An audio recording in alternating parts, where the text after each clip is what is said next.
آپ کا ساتھ نصیب ہو۔ حضور پاک صلی اللہ علیہ وآلہ وسلم نے فرمایا تم ساتھ ہو۔ صدیق اکبر تشکر اور مسرت کے ملے جلوے جذبات سے رو پڑے اور عرض کیا میری ان 2 اونٹیوں میں سے ایک لے لیجئے۔ آپ نے فرمایا ہاں مگر قیمت دے کر۔ حضرت عائشہ اور حضرت اسما نے نہایت عجلت کے عالم میں سفر کے لیے کھانے پینے کا سامان تیار کیا مگر خوراک کے تھیلے اور پانی کی مشک کا منہ بند کرنے کے لیے رسی نہ ملی۔ اسما رضی اللہ تعالیٰ عنہ نے والد محترم سے کہا باندھنے کے لیے نیزاک کمر بند کے دوپٹے کے سوا کچھ نہیں ہے۔ والد نے فرمایا اسی کو پھاڑ کر ایک سے تھیلے اور دوسرے سے مشک کا منہ باندھ دو۔ انہوں نے ایسا ہی کیا، اس لیے انہیں ذات النطاقین دوہرے نطاق والا کہا جانے لگا۔ سیدنا ابو بکر صدیق رضی اللہ عنہ اپنی بیٹیوں حضرت اسما اور عائشہ اور بوڑھے نابینا باپ ابو قحافہ کو اللہ کے سہارے چھوڑ رہے تھے۔ انہوں نے گھر میں موجود ساری رقم نبی پاک صلی اللہ علیہ وآلہ وسلم کی خدمت کے لیے ساتھ لے لی۔ آپ کو لے کر عقبی دروازے سے نکل گئے۔ حضرت ابو قحافہ کو ان کے نکلنے کے بعد شک ہوا تو اسما رضی اللہ تعالیٰ عنہ سے پوچھا مجھے لگتا ہے کہ ابو بکر صدیق نے تمہیں تکالیف میں ڈال دیا ہے کہ جاتے جاتے وہ ساری رقم بھی لے گئے۔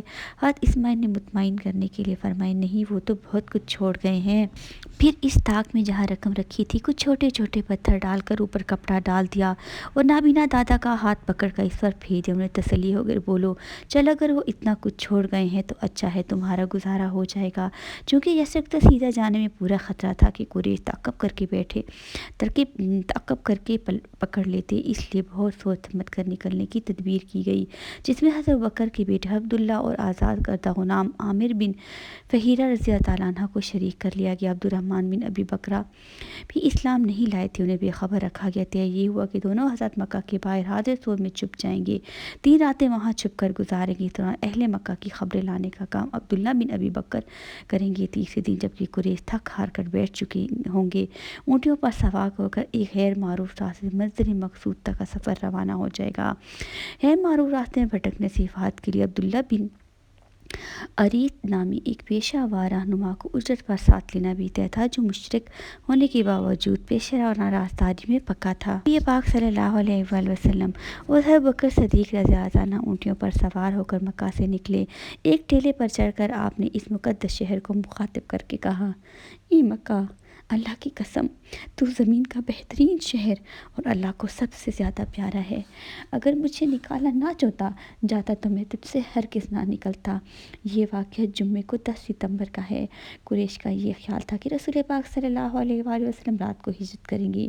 انہوں نے شب بیت نبی کا مظاہرہ کر لیا۔ اس طرح حضور کے فرمان کے مطابق حضرت علی بیت نبی کے سین میں بستر نبی پر چادر نبی اوڑھ کر لیٹے رہے۔ قریش دھوکہ کا شکار ہو گئی۔ ان کے ہاں رشتہ داروں کو گھر میں گھس کر مانا آر کی بات تھی، لہٰذا عطا کی دیواریں چھوٹی ہونے کے باوجود وہ باہر کھڑے رہے۔ صبح حقیقت معلوم ہوئی تو ششیدہ رہ گئے۔ ابو جہل سیدھا ابو بکر صدیق کے گھر جا پہنچا اور اسما سے پوچھ گئی کہ انہیں لا علمی ظاہر کی تو ابو جہل نے اتنا زوردار تماچ مارا کہ کان کی بالی تک ٹوٹ گئی، مگر اس اللہ کی بندی نے زبان نہ کھولی۔ حضور پاک صلی اللہ علیہ وسلم اور حضرت ابو بکر سیدھے غار ثور پہنچے۔ اونٹی عبداللہ بن اریت کے حوالے کر دی۔ اس سے طے کر لیا گیا تھا کہ تیسری شب وہ سواریاں غار کے پاس لے آئیں گے۔ طے شدہ ترتیب کے مطابق اس دوران عبداللہ بن ابی بکر رضی اللہ عنہ جو نہایت چالاک لڑکے تھے، شام کو اہل مکہ کی بھاگ دوڑ اور مشوروں کی خبریں غار تک لاتے اور رات غار میں گزارتے۔ عامر بن فقیرہ سارا دن بکریاں چراتے اور عشاء کے بعد غار میں آ کر بکریوں کا دودھ پیش کرتے۔ قریش نے حضرت پاک صلی اللہ علیہ وسلم اور حضرت ابو بکر کو شہر میں نہ پا کر ہر راستے آپ کی تلاش شروع کر دی۔ اس مقدس ہستیوں کو قتل یا گرفتار کرنے والے کے لیے 100 اونٹوں کے انعام کا اعلان کر دیا گیا۔ اس خطیر انعام کی حرص میں درجنوں لوگ اس مہم پر نکل کھڑے ہوئے تھے۔ ایک موقع پر کھوج لگانے والے کچھ لوگ غار ثور کے دہانے تک آ پہنچے۔ تب سیدنا ابو بکر کی بے چینی ناقابل بیان تھی۔ آپ کی جان کا خوف انہیں لرزے دے رہا تھا۔ وہ سرگوشی میں بولے یا رسول اللہ، اگر یہ لوگ اپنے پیروں کی طرف جھانک کر دیکھ لیں تو ہم نظر آ جائیں گے۔ حضور پاک پورے اطمینان سے بولے اے ابو بکر گھبراؤ نہیں، اللہ ہمارے ساتھ ہے۔ قریش اتنے قریب پہنچ کر بھی ناکام واپس لوٹ گئے۔ 3 راتوں کی رپوشی کے بعد رات کے آخری پہر حضور پاک صلی اللہ علیہ وآلہ وسلم اور ابو صدیق غار سے نکلے۔ دونوں اونٹیاں سواریوں کے لیے تیار تھیں۔ رہبر عبداللہ بن اریک بھی آ گیا اور عامر بن فقیرہ بھی۔ فہیرہ بھی۔ اب 4 افراد کا یہ قافلہ ایک پیچیدہ راستے سے جو معروف شہرہ کی نسبت ساحل سے قریب تھا، یکم پیر ربیع الاول کو اپنی منزل کی سمت روانہ ہوا۔ رات اور اگلے دنوں دوپہر تک سفر تیز ہی جاری رہا۔ گرمی کی شدت تھی، دور دور تک آرام تھا نہ آدمزاد۔ گرمی اور تھکن کی وجہ ظہر کے وقت یہ حضرات سایہ تلاش کرنے لگے۔ آخر ایک اونچی چٹان نظر آئی جس کا کچھ سایہ تھا۔ ابوبکر نے اپنے ہاتھ سے زمین کو ہموار کر کے اس پر اپنی چادر بچھائی اور نبی پاک صلی اللہ علیہ وآلہ وسلم سے عرض کیا، یا رسول اللہ، آپ آرام فرمائیے۔ حضور استراحت فرما رہے ہوتے تھے۔ ابوبکر گشت کرنے لگے تاکہ کوئی تعقب آ رہا ہو تو دیکھ لیں۔ کچھ دیر بعد ایک کمسن چرواہا اپنے ریوڑ میں سایہ تلاش کرتے ہوئے ادھر سے گزرا۔ حضرت ابوبکر صدیق رضی اللہ تعالیٰ عنہ نے پوچھا، تم کس کے چرواہے ہو؟ اس نے ایک قریشی شخص کا نام لیا۔ صدیق اکبر نے پوچھا، تمہارے پاس دودھ والی بکریاں ہیں؟ اس نے اس بات میں جواب دیا تو فرمایا، ہمیں دودھ نکال دو گے؟ چرواہا حامی بھر کر ایک بکری کا دودھ نکالنے بیٹھ گیا۔ ابوبکر نے کہا، پہلے بکری کا تھن گرد و غبار سے صاف کرا دو، اور اپنے ہاتھ بھی ان تھنوں کو صاف کیا۔ پھر اپنے ہاتھ جھاڑے اور دودھ نکال کر پیش کیا۔ حضرت ابوبکر آقائے عام محمد صلی اللہ علیہ وآلہ وسلم کو جگانا نہیں چاہتے تھے، مگر جب دودھ لے کر پلٹے تو آپ بیدار ہو چکے تھے۔ حضور پاک صلی اللہ علیہ وسلم نے اپنے پاس موجود منہ بند چھاگل سے صاف پانی نکال کر دودھ میں ملایا اور یہ ٹھنڈا مشروب پیش کرتے ہوئے فرمایا، یا رسول اللہ، یہ نوش فرما دیجیے۔ حضور پاک صلی اللہ علیہ وسلم نوش فرما چکے تو خادم بارگاہ رسالت نے کہا، یا اللہ رسول اللہ، کیا روانگی کا وقت نہیں ہو گیا؟ آپ نے فرمایا، ہاں بالغ۔ اب سورج ڈھل چکا تھا، چنانچہ آگے سفر شروع ہوا۔ ویران راستہ ختم ہو گیا اور کہیں کہیں حضرت ابوبکر کے شانسا قبائلی ملنے لگے جو رسول اللہ صلی اللہ علیہ وآلہ سے متعارف نہ تھے۔ حضرت ابوبکر دیکھتے ہی عمر سیدھا لگتے تھے اور حضور بالغ سیاہ ریش اور جوان لوگ پوچھتے، ابوبکر یہ آپ کے ساتھ کون ہے؟ وہ فرماتے، یہ سب ہمارے رہنما ہیں۔ لوگ سمجھتے کہ یہ راستے کے رہبر ہیں۔ حضرت ابوبکر کی مراد تھی کہ یہ راہ ہدایت دکھانے والے ہیں۔ رسول پاک صلی اللہ علیہ وسلم پورے اطمینان سے قرآن مجید کی تلاوت کر رہے تھے اور حضرت ابوبکر چونکہ انداز میں مسلسل ہر طرف نگاہ رکھے ہوئے تھے، کیونکہ تعقب کا خطرہ موجود تھا، اور حقیقت یہ تھی کہ واقعی خطرہ سر پر تھا۔ بنو مدالج کے ایک گھڑ سوار سراقہ بن مالک نے قریش کی طرف سے سون کے انعام کا شہرہ سنا تو حضور کی تلاش شروع کر دی۔ آخر صحرا میں قافلہ نبوت نظر آ گیا۔ سراقہ نے گھوڑے کو ایڑ لگا کر تیزی سے فاصلہ طے کیا اور یہاں تک کہ حضور پاک صلی اللہ علیہ وآلہ وسلم کی قرات کی آواز سنائی دینے لگی۔ حضرت ابوبکر صدیق رضی اللہ تعالیٰ عنہ نے ایک گھڑ سوار کو یوں تیزی سے آتے دیکھا تو کہا، یہ گھڑ سوار ہم تک پہنچنے کو ہے۔ حضور پاک صلی اللہ علیہ وآلہ وسلم نے فرمایا، گھبراؤ نہیں، اللہ ہمارے ساتھ ہے۔ پھر دعا کی، یا اللہ اس سے گرا دے۔ اسی وقت سراقہ بن مالک کا گھوڑا پیٹھ تک زمین میں دھس گیا۔ سراقہ بن مالک کو آپ کے سچے ہونے اور عنقریب غالب آنے کا یقین ہو گیا، لہٰذا فوراً معافی مانگی اور امان نامہ طلب کیا۔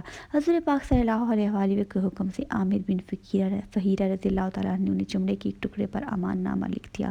پھر حضور پاک صلی اللہ علیہ وآلہ وسلم نے فرمایا، تم اس راستے میں رہو اور کسی کو ہم تک آنے نہ دینا۔ سراقہ نے وعدہ کر لیا۔ حضور پاک صلی اللہ علیہ وسلم نے عین اس حالت میں جبکہ دین اسلام اپنی تاریخ کی نازک ترین گھڑی سے گزر رہا تھا اور خود زندگی شدید خطرات میں گھری، سراقہ بن مالک کو ایک ایسی خوشخبری دی جو اسلام کی حقانیت کی دلیل اور اس کے ماننے والوں کے لیے روشن ترین مستقبل کی نوید تھی۔ حضور پاک صلی اللہ علیہ وسلم نے فرمایا، سراقہ تمہاری کیا کیفیت ہوگی جب کسرا کے کنگن تمہارے ہاتھوں میں پہنائے جائیں گے؟ واپس جاتے ہوئے سراقہ بن مالک کو شدید حیرت بھی تھی اور حضور کے کمالات کا اعتراف بھی۔ کون سوچ سکتا تھا کہ صرف 15 برس بعد نبی پاک صلی اللہ علیہ وآلہ وسلم کے دوسرے خلیفہ سیدنا عمر فاروق کے دور میں کسرا کا خزانہ مسلمانوں کے قدموں میں اور شروان کے کنگن سراقہ کے ہاتھوں میں ہوں گے۔ سراقہ بن مالک نے اپنا وعدہ پورا کیا اور اس سمت آنے والے ہر مشرک کو یہ کہہ کر واپس کر دیا کہ اس سمت کا جائزہ لے چکا ہوں۔ بعد میں سراقہ نے اسلام قبول کر لیا اور صحابہ کی صف میں شامل ہوئے رضی اللہ تعالیٰ عنہ۔ آخری مبارک قافلہ منزل کے قریب پہنچ کر معروف شاہراہ پر آ گیا۔ یہاں سب سے پہلے ان کی ملاقات شام سے مدینہ لوٹنے والے مسلمانوں کے تجارتی قافلے سے ہوئی، جس میں رسول پاک صلی اللہ علیہ وآلہ وسلم کی پھوپھی زاد اور حضرت ابوبکر صدیق رضی اللہ تعالیٰ عنہ کے داماد حضرت ربیع رضی اللہ تعالیٰ عنہ بھی شامل تھے۔ مقدس ہستیوں کے کپڑے سفر سے گرد آلودہ ہو چکے تھے۔ حضرت زبیر رضی اللہ تعالیٰ عنہ نے سفید نئے کپڑے پیش کیے۔ قائرین، یہ واضح ہو چکا ہے کہ اس تاریخ ساز سفر میں شروع سے آخر تک حضرت ابوبکر صدیق کا خزانہ حضور کے ہمدم و ہم ساتھ دکھائی دیتا ہے۔ ہجرت ہجرت شروع بھی انہی کے گھر سے ہوئی، ہار کے رازدار اور راستے کے خدمتگار بھی یہی حضرت تھے۔ آخری مرحلے پر بھی اسی گھرانے کی ہدیہ پیش کرنے کی سعادت ملی۔ اس سے حضور پاک صلی اللہ علیہ وآلہ وسلم اور ابوبکر صدیق رضی اللہ عنہ کے مابین گہرے رشتے کا اعتماد کے تعلق کا اندازہ ہو سکتا ہے۔ ہجرت اس یادگار اور تاریخ ساز سفر کا ذکر قرآن مجید میں بھی ہے۔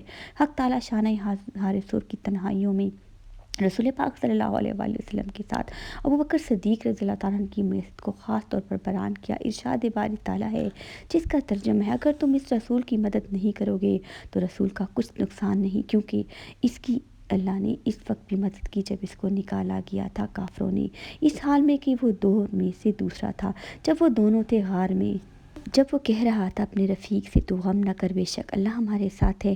پھر اللہ نے اتاری اپنی طرف سے اس پر تسکین اور اس کی مدد کی اور فوجیں بھیجی کہ تم انہیں نہیں دیکھے۔ امام رازی رحمۃ اللہ نے تفسیر کبیر میں اس آیت کی ذیل میں حضرت سیدنا ابوبکر صدیق کی کئی خصوصیات روشنی ڈالتے ہوئے خلاصہ بیان کیا ہے۔ ہجرت کا سفر قریش کی تکالیف و دشمن سے بچنے کی خاطر کیا گیا تھا۔ رسول کو حضور پاک صلی اللہ علیہ وآلہ وسلم کو حضرت ابوبکر صدیق کے ایمان و اخلاق میں ذرا بھی شک ہوتا تو انہیں اپنے ہمراہ ہرگز نہ لے جاتی، کیونکہ اس سے خدشے میں ہونا کہیں دشمنوں کو اطلاع دینے کے برابر تھا۔ صرف ابوبکر صدیق کو اپنے ساتھ لے جانا ان پر مکمل اعتماد کا یقینی ثبوت اور اس حقیقت کی پختہ دلیل ہے کہ وہ شدید دل سے بارگاہ رسالت کے وفادار تھے۔ ہجرت اللہ تعالیٰ کے امر خاص تھی۔ سینکڑوں صحابہ میں سے حضور پاک صلی اللہ علیہ وسلم کے قریبی رشتہ داروں کو بھی چھوڑ کر نبی کے لیے فقط حضرت ابوبکر صدیق کا انتخاب ان کے تمام صحابہ سے افضل ہونے کا ثبوت ہے۔ اللہ تعالیٰ نے حضرت ابوبکر صدیق کو ثانی اسنین کہا ہے، اور تاریخی حقیقت بھی یہ ہے کہ وہ اکثر مقامات اور مراتب میں حضور کے ثانی یعنی قریب ترین رہے ہیں۔ حضور پاک صلی اللہ علیہ وآلہ وسلم کے بعد وہی دوسرے مرد تھے جو سب سے پہلے عقیدہ توحید سے مالا مال ہوئے۔ وہی اسلام کی دوسری داعی تھے جس کی مساعی سے حضرت طلحہ، حضرت زبیر، حضرت عثمان غنی اور کئی اولین جلیل صحابہ قدر رضی اللہ تعالیٰ عنہ مشرف با اسلام ہوئے۔ جب حضور پاک صلی اللہ علیہ وآلہ وسلم ہجرت کر کے پہنچے تو میت میں صرف حضرت ابوبکر صدیق رضی اللہ تعالیٰ عنہ تھے۔ انصار نے حضور صلی اللہ علیہ وآلہ وسلم کے ساتھ جس دوسرے فرد کو دیکھا صرف حضرت ابوبکر صدیق رضی اللہ تعالیٰ عنہ تھے۔ حضرت ابوبکر ہر غزہ میں خدمت اقدس میں رہا اور ایک لمحہ بھی الگ نہ ہوتے۔ حضور پاک صلی اللہ علیہ وآلہ وسلم کی مرض وفات میں نماز پڑھانے والے بھی وہی ثانی انسین بنے۔ حضور پاک صلی اللہ علیہ وسلم کے پہلو میں سب سے قریب مدفون ہو گئے، دنیا میں بھی ان کے ثانی اسنین قرار پائے۔ جب غار میں حضرت ابوبکر صدیق رضی اللہ تعالیٰ عنہ حضور پاک صلی اللہ علیہ وسلم کی حفاظت کے لیے غمزدہ ہوئے تو اس نازک موقع پر حضور پاک صلی اللہ علیہ وآلہ وسلم نے ارشاد فرمایا، ان دو کے بارے میں تمہارا کیا حال ہے جس کا تیسرا اللہ ہے۔ یہ الفاظ ابوبکر کے لیے ہمیشہ ہمیشہ میت نبیہ اور میت علیہ کا تمغہ ہے جس سے بڑا کوئی اور اعزاز نہیں ہو سکتا۔ مفسرین کا اتفاق ہے کہ حضرت ابوبکر صدیق رضی اللہ عنہ سے مراد ہیں۔ اللہ تعالیٰ نے صحابیہ کہہ کر حضرت ابوبکر اور حضرت صلی اللہ علیہ وسلم کا صحابی قرار دیا، لہٰذا علماء کا کہنا ہے کہ جو حضرت ابوبکر صدیق کو صحابی نہ مانے وہ اس آیت کا منکر ہونے کی وجہ سے دائرۂ اسلام سے خارج ہو گیا ہے۔ ناظرین کرام، امید کرتی ہوں کہ آپ کو ہجرت کا واقعہ پوری تفصیل سے سمجھ آ گیا ہوگا کہ کیوں ہجرت کی، آخری الفاظ کیا تھے اور مدینہ تک کا سفر کس صحابہ کرام کے ساتھ ہوا۔ ناظرین کرام، ایپیسوڈ کو ختم کرنے سے پہلے آپ کو ایک چھوٹی سی بات یاد دلا دوں کہ غار ثور اور مکڑی کا واقعے سے کیا مراد ہے۔ جب یہ دونوں صحابہ کرام حضرت ابوبکر صدیق حضور پاک صلی اللہ علیہ وسلم کے ساتھ تھے اور وہاں پر مشرکین کا ایک قافلہ آ گیا تو وہاں مکڑیوں نے اپنا جالا بنا لیا، جس کو مشرکین دیکھ کر یہ کہنے لگے کہ جھک کر دیکھنے کا تو فائدہ ہی نہیں ہے، کیونکہ مکڑی صرف وہی جالا لگاتی ہے جہیں کئی عرصوں سے کچھ بھی نہ ہو، نہ صفائی ہو، نہ کوئی آنا جانا ہو۔ یعنی ایک مکڑی کو اللہ نے یہ شرف دیا جس کے وہ جالا بنا لے، اور حضرت پاک صلی اللہ علیہ وآلہ وسلم کے لیے ان لوگوں کے وہم میں ایک ایسی بات ڈال دے کہ وہ سوچ بھی نہ سکے۔ یعنی وہ مکڑی بھی کتنی خوش فطمت تھی۔ ناظرین کرام، پہلی اسلامی ریاست کا آغاز یثرب یعنی مدینہ میں ہوا۔ آنے والی ایپیسوڈ کو مس مت کیجیے گا، لائک شیئر اور سبسکرائب بنا کر میری حوصلہ ضرور کیجیے گا اور کمنٹ میں ضرور بتائیے گا کہ آج کی ایپیسوڈ آپ کو کیسی لگی۔ اللہ نگہبان۔